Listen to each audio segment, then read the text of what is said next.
On this week's Cosmic Cantina, we're back in our isolation bunkers for this week's show, and we're bringing back Billy Carson to talk about a very interesting topic and the subject of his upcoming documentary, The Black Knight. Could an alien satellite be orbiting the Earth and monitoring us?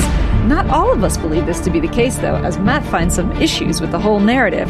Then Josh brings up the rear with a Woke AF Top 3 on astronaut sightings. I'm your host, Melissa Tittle, and every week I go to my favorite bar, Cosmic Cantina, and kick back with my co-hosts, Josh Golombeski and Matt O'Connor. We talk about aliens, Bigfoot, ghosts, ancient cultures, and anything from the unseen world that needs a little illumination.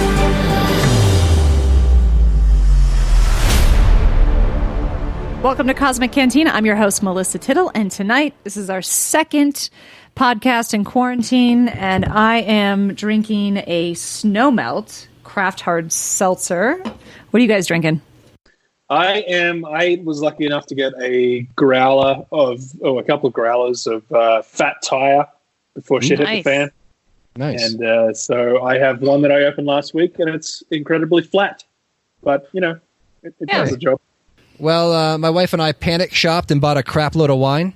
So I have a box full of, you reach your hand in, you get a different bottle every night. It's wonderful. So I'm drinking a nice, we love cabs in this house. I'm a cab guy. When I was younger, I didn't like cabs. They were too dry, and my taste buds weren't developed. But now I love the dryness of a nice cab. So we're drinking this. It's called Onoro Vera. I did not pronounce that right, but that's what you get. I love it. It's sexy. Tonight, I really want to talk about something that I'm passionate about, and I might go a little crazy about. I love the idea of the Black Knight. And if you don't know what that is, I'm about to explain. But before I explain what that is, let me talk to you about an article that just came out in CNN last month. It's titled, Mysterious Radio Signal from Space is Repeating Every 16 Days. Mysterious radio... I know, right? I'm just like such a nerd for this shit. Mysterious radio signals from space have been known to repeat, but for the first time, researchers have noticed a pattern in a series of bursts coming from a single source 500 million light years from Earth. Fast radio bursts, those are also identified as FRBs, are millisecond-long bursts of radio waves in space. Individual radio bursts emit once and don't repeat, but repeating fast radio bursts are known to send out short, energetic radio waves multiple times. So between September 16th in 2018 and October 30th, 2019, researchers from the Canadian Hydrogen Intensity Mapping Experiment detected a pattern of bursts occurring every 16.35 days.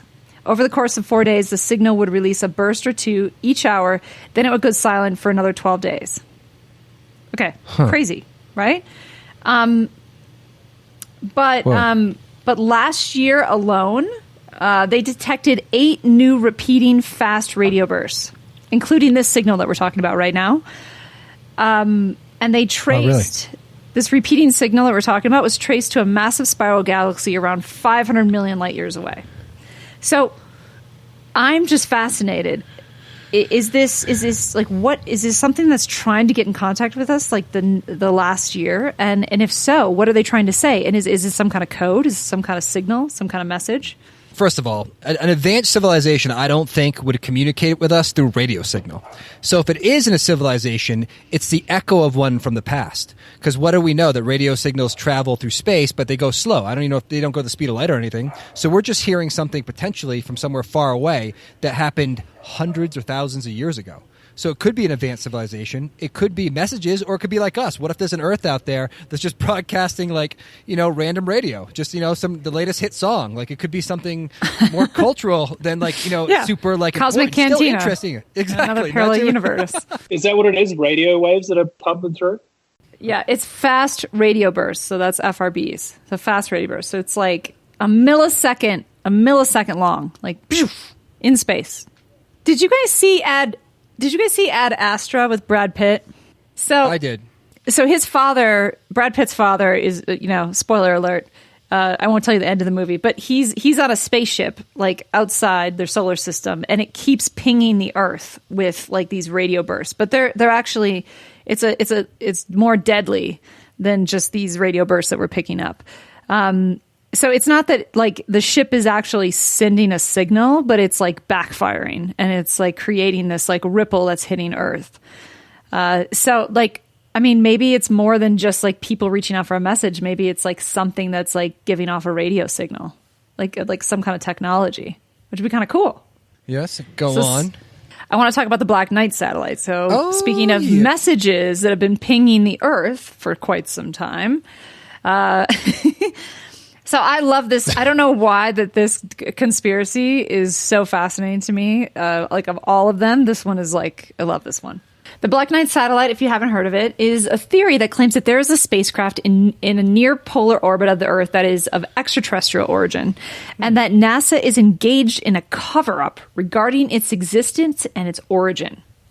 So the theory combines a lot of theories, and I know Matt's going to shoot it down at some point in this podcast, but let me go through like what I think is really cool. It's going to be a fight.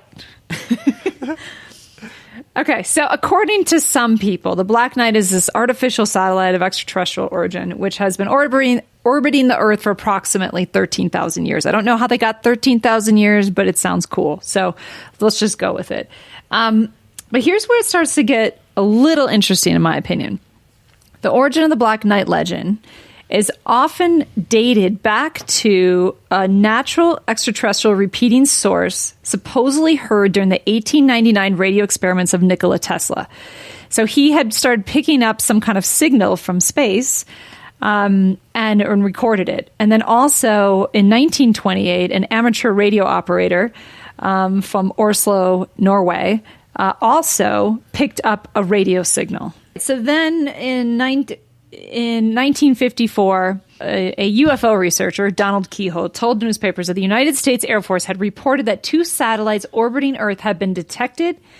And at that time, no country had the technology to launch satellites. This is 1954. Okay. So, you know, how did they detect it? What did they detect? In February 1960, Time reported that the U.S. Navy had detected a dark object thought to be a Soviet spy satellite in orbit. A follow-up article confirmed that the object was the remains of an Air Force Discoverer satellite that had gone astray. This is 1960. Okay. 1963, astronaut Gordon Cooper supposedly reported a UFO sighting during his 15th orbit on his Mercury 9 ship that was confirmed by a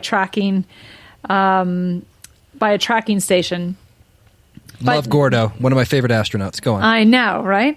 So in 1973, Scottish author Duncan Lunan analyzed the long-delayed radio echoes received by HALs and others and speculated that they could possibly originate from a 13,000-year-old alien probe located in an orbit around the Earth's moon. Ooh. Now, I don't know how he jumped from like A to Z, but it's very interesting. Like that one, I don't know so much about. So if you research the Black Knight satellite, there is a picture from NASA from 1998 of what they're saying is space debris, but it looks literally like some kind of ship out of some sci-fi movie. And, you know, a lot of people debated it and they go in, there's no way this is a piece of junk. This is literally some kind of ship.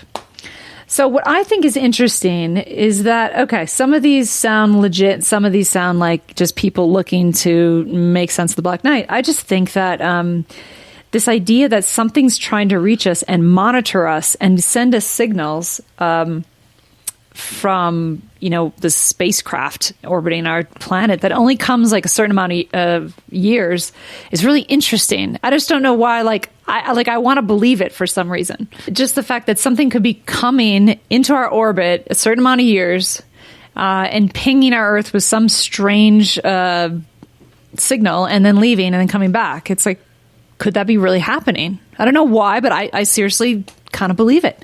Well, I don't want to take Billy Carson's thunder away because he's actually doing a documentary on the Black Knight. And I honestly haven't seen one documentary on the Black Knight. And he says that he has spoken to people that are behind the veil, if you will, and know more information than I've heard before. So here's the interview with Billy Carson speaking about the Black Knight.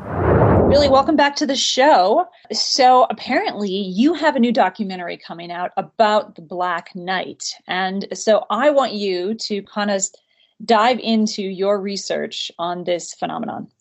Okay. Yes. Thank you so much. Yeah. The documentary is called Black Knight Satellite: The Untold Story. A lot of people have heard about the Black Knight satellite. It's kind of, again, kind of just faded away, into oblivion. However, I think that the story really needed to be refreshed and brought forward with a lot of detailed information and a lot of links to the ancient past that nobody had really talked about before. So that's why I decided to do this documentary.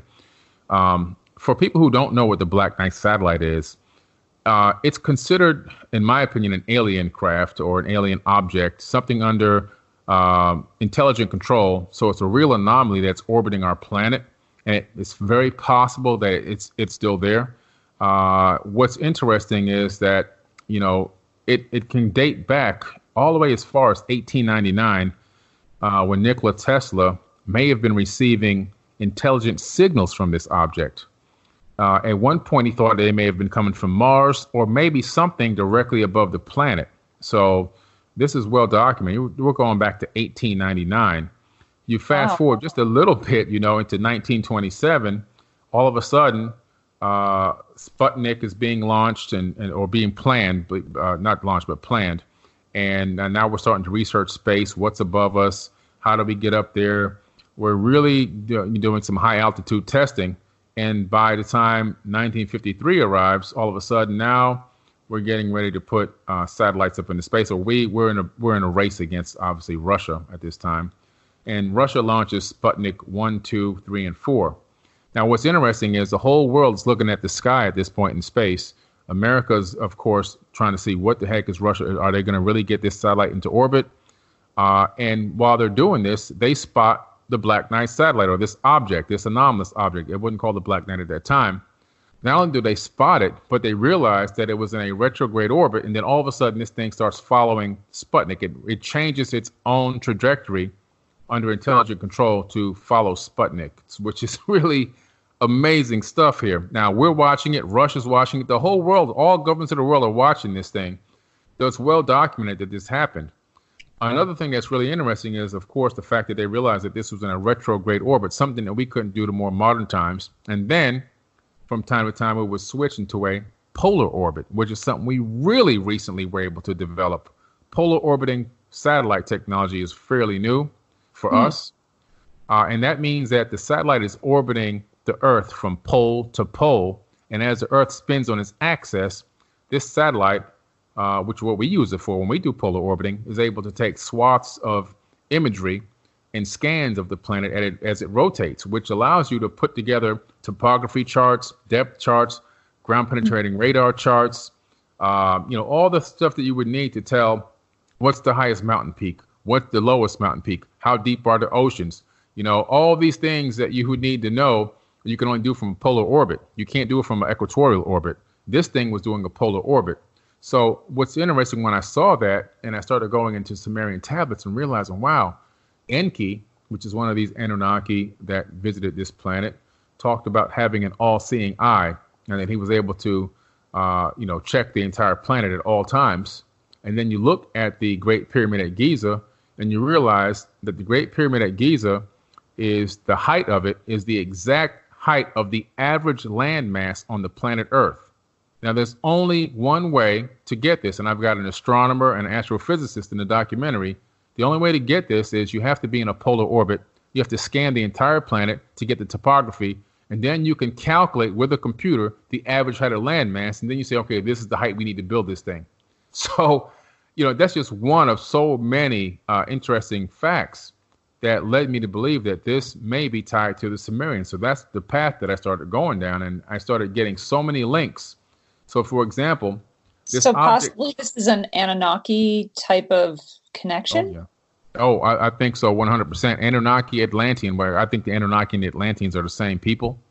And I really do believe that it's tied together and that this is directly connected to, this is their technology left behind for whatever reason. It never made it back, or maybe they sent it here to keep a monitor.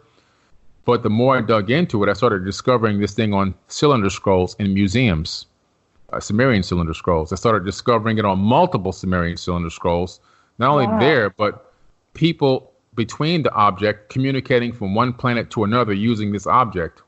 And it looks like the ship, like the Black Knight? Exactly. So It's Wow. really like, this is